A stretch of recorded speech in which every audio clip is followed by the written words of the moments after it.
মহিলা আমরা জমা টমাত কিছু করি না, আঙ্গুরে জমাতরা দিছে, আঙ্গুরে জমাতরা সাহায্য করছে, সহযোগিতা করছে।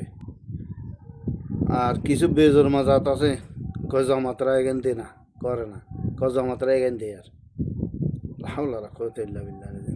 জমাতরা মানুষের দেখাবেলা করে না, তারা আল্লাহর জন্য করতে আছে, মানুষের সহযোগিতা করতে আছে, মানুষের হেল্প করতে আছে।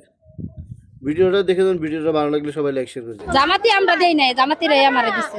আপনি কি জামাত করেন কিনা? না, ধর্মল কিছু করি না। তারপরে পেলেন? হ্যাঁ, তারা পেয়েছি। কি কি পেলেন বলেন? চিরা, মুড়ি, বিস্কিট, চিনি, স্যালাইন, পানির বোতল, টাকা হইছি, ওষুধ। হ্যাঁ, খামে টাকা। খামে কয় টাকা? খামে কয় 1000 টাকা। হ্যাঁ, খুশি হয়েছি। এগুলো কে দিল? জামাতি জামাতি। ডাক্তার খালিদ। হ্যাঁ, খালিদুর জামান। মুড়ি পাইছি, চিরা পাইছি, বিস্কুট পাইছি, একটু দেখেন তো ব্যাগটা উঁচু করে। হ্যাঁ, ওষুধ পাইছি, ওষুধ পাইছি, হ্যাঁ, ওষুধ পাইছেন? স্যালাইন পাইছি, পাইছেন? পানি পাইছি, পানি পাইছেন? 1000 টাকা পাইছি। ওই কার্ডটা টাকা তো দেখালেন না তো? হ্যাঁ, টাকা তো দেখালেন না। টাকা পাইছে, আছে। টাকা সত্যি পাইছেন? হ্যাঁ, সত্যি পাইছি। জামাতি আমরা দেই নাই, জামাতিরাই আমারে দিছে।